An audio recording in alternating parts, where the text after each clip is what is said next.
I spun around, tugged it back, and the controller spun like a flail and smacked him right on the nose.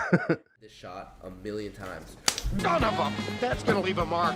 Hello friends and welcome back to ReddX, your source for the freshest daily cringe content anywhere on the internet. Promise, swearsies, it's just a fact and it's totally science.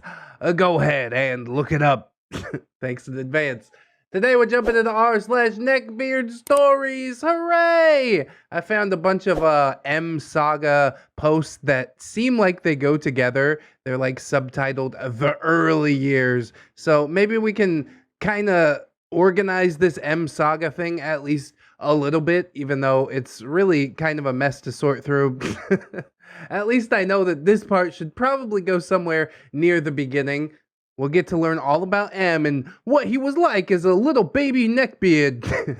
And then the sad part is, you know, later on, and he never changes. He's just a horrible human being the entire time. I'm still a little bit, you know, wonky. I basically did nothing but sleep yesterday. But I think that I can hold it together long enough to get through a relatively short video. So that is just what we're going to try and do today.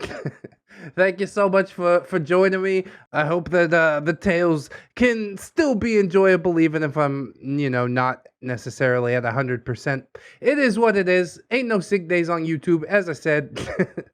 So let's go ahead. We'll get some plugs and disclaimers out of the way, and then we will dive right into some of this NeckbeardStories cringe.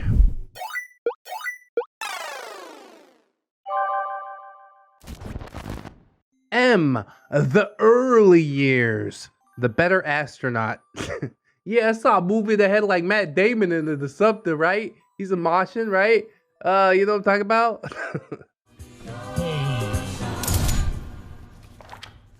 What is he doing? I always loved reading and writing. Oh, me too. It was no different and probably more of a focus in those early years. I would hide in the classroom during recess and sometimes lunch, and I would read while hidden under a desk. I wanted to be a fiction author since my preteens, and even got special permission from a very cool teacher to share episodic stories that I wrote once a week to the class. It felt very good at that age to hear applause, even if it was prompted by a teacher. Now that is really nice. You got the teacher like encouraging you to follow your dreams and whatnot. I like that teacher already. This is where M came in, noticing me walking from the computer lab with my holes on the side that needed to be peeled off printed story, and he stopped me one lunch period. Hey, you think you're a writer? Hey, you're a killer! Yep, he was quoting Full Metal Jacket, sort of absent-mindedly, as if he was the boss of me, and sadly, perhaps he was at the time. He pulled my work out of my hand and immediately gave a lopsided smirk. Hey, what the hell is this? It's my story. It's such generic garbage. He courteously crumbled it up and threw it into a puddle right in front of me. Then, as if he was my friend, put an arm around me and walked me back to the computer lab. See, he's definitely trying to make it feel like buddy-buddy, but what he's actually doing is trying to make himself feel better that he's not capable of doing the things that OP is capable of doing. I don't know how good the stories are, if they are actually generic, but the teacher let OP read them in front of the class, so it's kind of like his thing, you know? Don't let M ruin your thing. And M says, Hey, you don't want to be generic, right? No, I guess not. He made the following changes to what I had saved on the computer. Yes, the computer had a hard drive, which was a big deal to me at the time.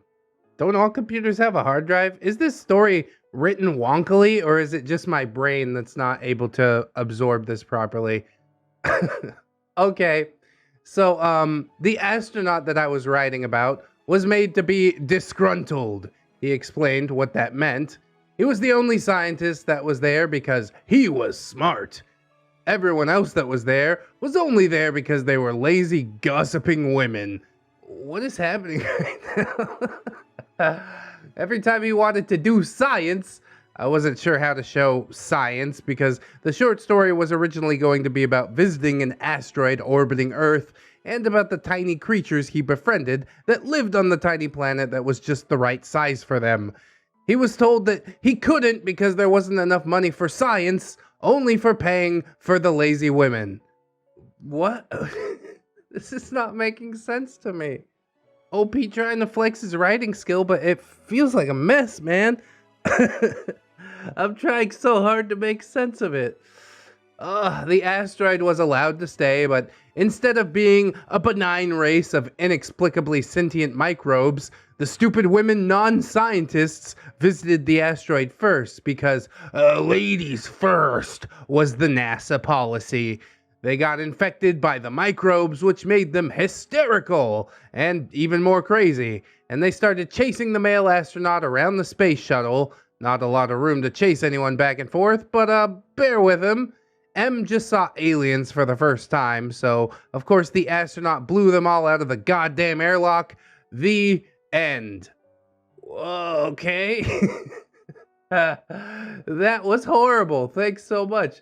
It's like a harem fan fiction, but in space. Great. I hate it. Thank you.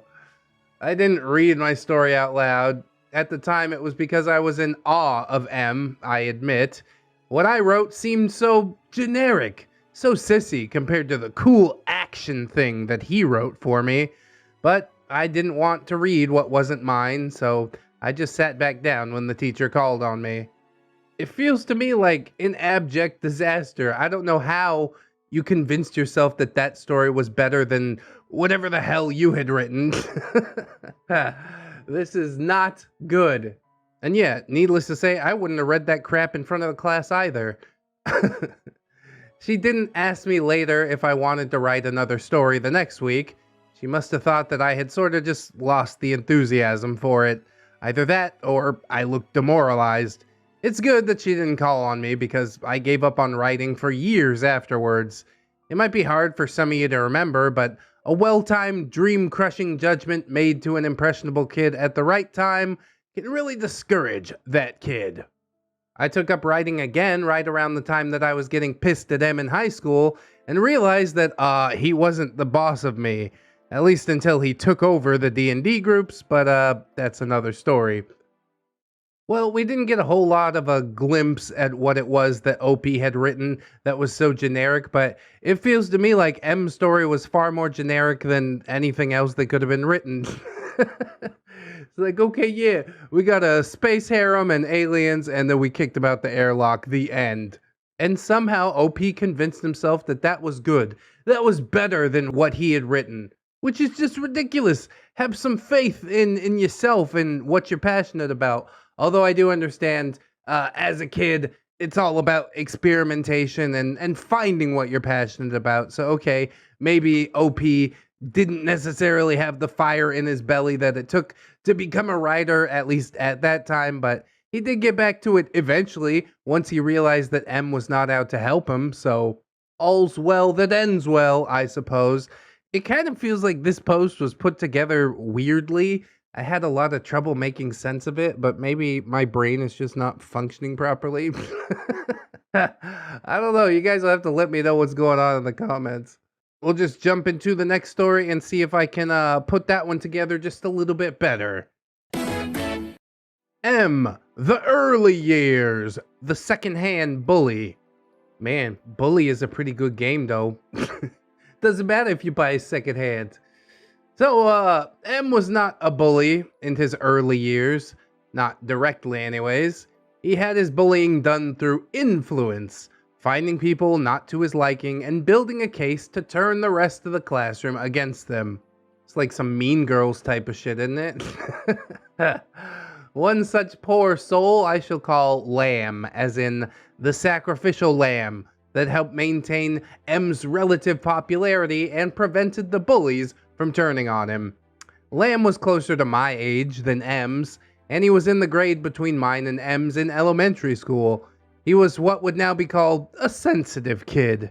He wasn't volatile, far from it. Almost nothing got under his skin, and I never saw him get angry. But he was so meek and mild that something about that made him a target of M's. Well, yeah, bro, that's kind of what bullies do. They pick on the easy targets. They don't want somebody who's gonna fight back, right? You can be meek and mild, but you also have to be ready to punch someone in the nose if it comes down to it. As was the fashionable thing to hate back then, M spread the rumor that Lamb was gay. and that he wanted to kiss this person or that person. And it didn't help that Lamb was one of the holdouts that still brought Valentine's Day cards to the other kids in class with candy and the like. For many in that grade level, it was gay, even if a girl did that.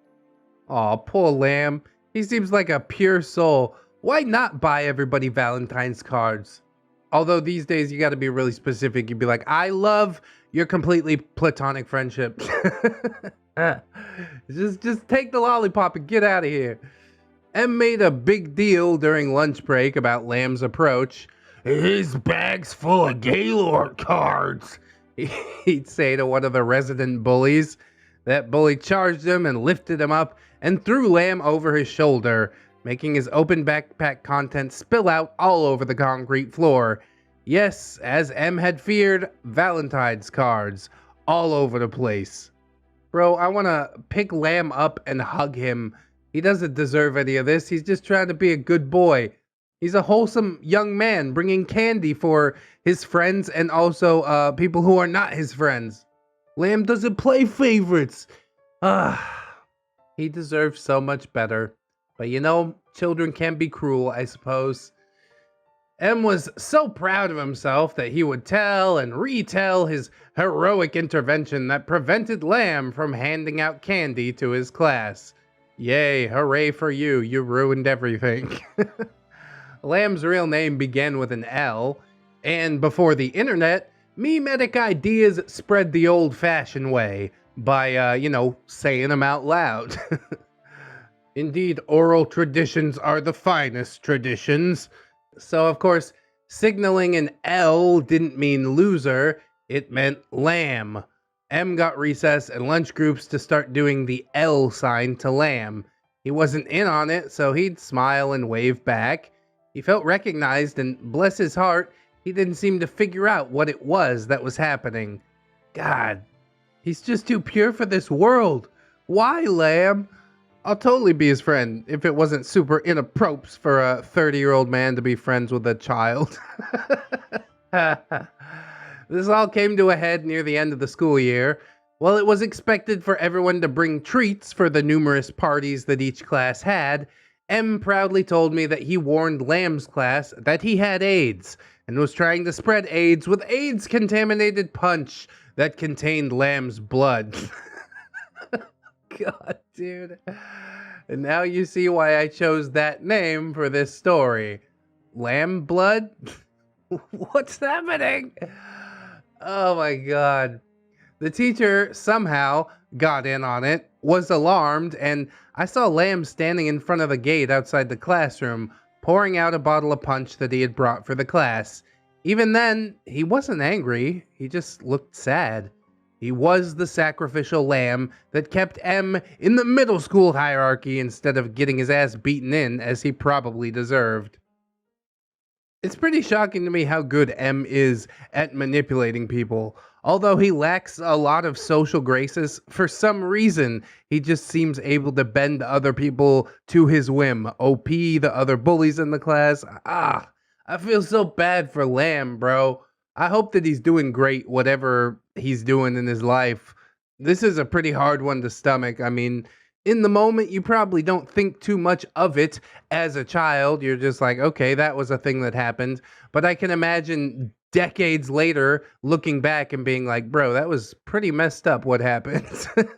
And I've had a few situations like that. My first grade teacher used to put this fat kid named Jeremy in like a crib and make him suck his thumb and stuff like that. And like in the moment, I'm just like, yeah, it seems pretty weird, but I guess this is what people do. And then looking back, I'm like, Jesus, that was horrible. That teacher was a monster. And yeah, I hope Jeremy's doing all right too.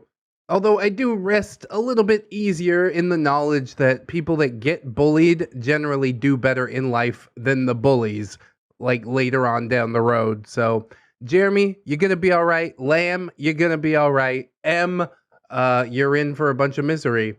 And I will not shed a tear. Let's jump into another story. See how it goes. M, the early years. Birthday party. Dental plan. What? My brain is totally just like short-circuiting. So this one is by popular demand. As I mentioned elsewhere, M grew up in the same neighborhood that I did. He was a few years older than me, but even then, everyone on the block seemed to know him first, and I only seemed to know people through him. That is unfortunate indeed, gatekeeping these friendships. I remember, for example, one such friend's birthday party. Super Mario Bros. 3 just came out, and if you were around back then, you might remember that it was nearly impossible to find for sale anywhere. Hell, my own copy was purchased way over box price from a demo console at a local electronics store by my parents. But back to the story, yeah, this friend of mine had his copy of Mario 3. Didn't it get hyped up by The Wizard, that movie with Fred Savage? Is that Mario 3? I'm pretty sure it is. Probably a big reason why it was so difficult to go and find. Everyone wanted to play it. Everyone at his party. The poor kid was swamped with other kids, which included me, all wanting to play Mario 3. So his mom said, "Okay, each of you gets to play once. If your guy dies, you have to hand over the controller." It was a pretty decent deal for Mario 3 hungry players. The game was really something back then. It was hyped, but looking back, it earned the hype. The kids played, I waited. I was near the back of the line. It was World 2 in the desert by the time the controller, sweaty and hot, was handed over to me. And yeah, I gotta say, most Mario games do live up to the hype. They will stand the test of time. And, of course, enter M. Right on time, I do suppose. He saw what we were playing, having come late, and he saw what I was doing.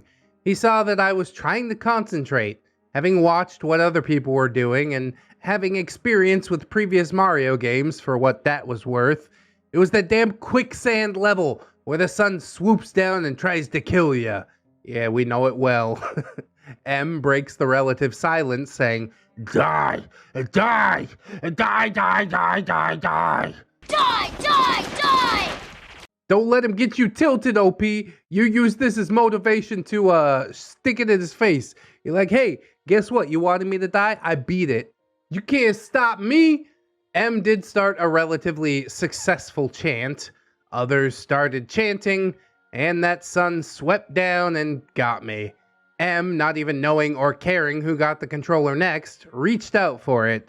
To be more exact, he tugged the cable with an angry expression, like I had stolen something from him. I spun around, tugged it back, and the controller spun like a flail and smacked him right on the nose. This shot a million times. Son of a... That's gonna leave a mark. I did it on accident, but I was pretty pissed off. M, I'm bleeding!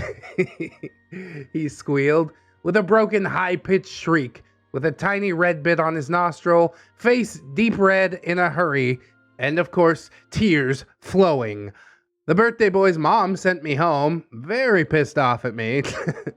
I was so angry. The rest of the day, I was trying to process what happened. Looking back, I thought, damn, I wish I had done that on purpose. That's the closest thing I can remember to me actually hitting him, for those who were asking. Oh my god, you hit him in the face with the controller? Was the controller okay? See, that's a joke, because I'm actually concerned about the controller's well-being more than M's. He just seems like endlessly insufferable. I don't know how you two lasted for so long. I'd like to think that maybe he learned a lesson from all this, but that seems pretty doubtful, considering all that we know about M and the shenanigans that he goes on to create, which we'll probably get into again at some point later on down the road. I rather do enjoy the M Saga, even though it is really, really hard to put together. These stories just all over the place, not very well organized, but hey, at least we got the early years out of the way, and that seems like a win to me. I hope that you guys enjoyed the episode. If you did, I hope that you'll like, comment, and or subscribe, friends. Yes, maybe share the video around if you should like. I would definitely appreciate that. We've also got all kinds of links, plugs, playlists, podcasts down in the description. We've also got my social medias, of course, Twitter, Discord, Facebook. Hooray!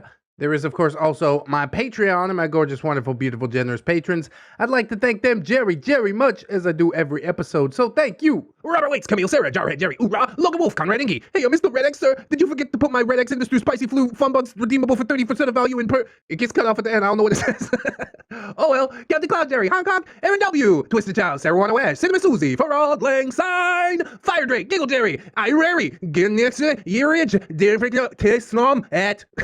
Maybe I got that. Jari, the Pirate, Silent Revolver, the original Jerry, Jerry's Kitsune, Satori, 211 Jerry, the return of Jerry, a Jerry of Jubilant Juggly Jerry's, a Justy Draconian Jerry, I got it this time, Aludia Diwadista, Althea Blue, Anunnaki, Arthur Henry, also known as Metal Factor in the comments, we got Assassin Pug Jerry, Bang Bang, Atheist Jerry, he's so euphoric, Aurora Wildheart, Grizzly, Bailey Joy, Bearded Jerry, watch out for that guy, Mitch Gremlin, Blade the Hero, Blameless Fish, Blip Bloop Jerry, Blue Dubs, Commander J Tank, Dayton doesn't, how dare you, Dennis Dayton, Dinosaur Nightlight, Disposable Waifu, Dr. Larks, welcome to the fold, Emergent Jewel, Aaron Lennox, Frozen Over Studio, Gypsy, Hadrian BR, have a minty new year, Jerry's, I'm Slim Jerry, yes, I'm the real Jerry, all you other Slim Jerry's are just imitating, Irish Pirate, top of the marn into ya, Itchy Nuts, just scratching bro, a pimp named J Crisp, yes, you have to say the whole thing, JM Coon, Jennifer Shaver, Jerry Smith's Barbatus Services, yeah, I don't know what that means, really, Jerry Blacktail, Jerry Nice, Jerry Evil, Jerry the Small Jerry than the other Jerry's, Jerry the Outlaw Mother Trucker, honk honk, Jerry's a race car driver, but a racer in the Blue 7 Super and a blue head gasket, oh look at that animated GIF profile picture, I didn't know we could do that, that's awesome,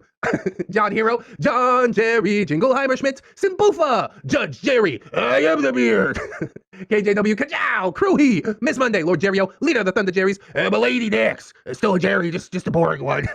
Marble Cake Jerry, Jackets Rule, Melgar the Destroyer, Mr. J, not a fan of Trigger Happy mods. It happens from time to time, the rules are easy enough to follow. Mr. Carrot 797, Mikola Demikiev, Natari, Needless King, he don't need nothing.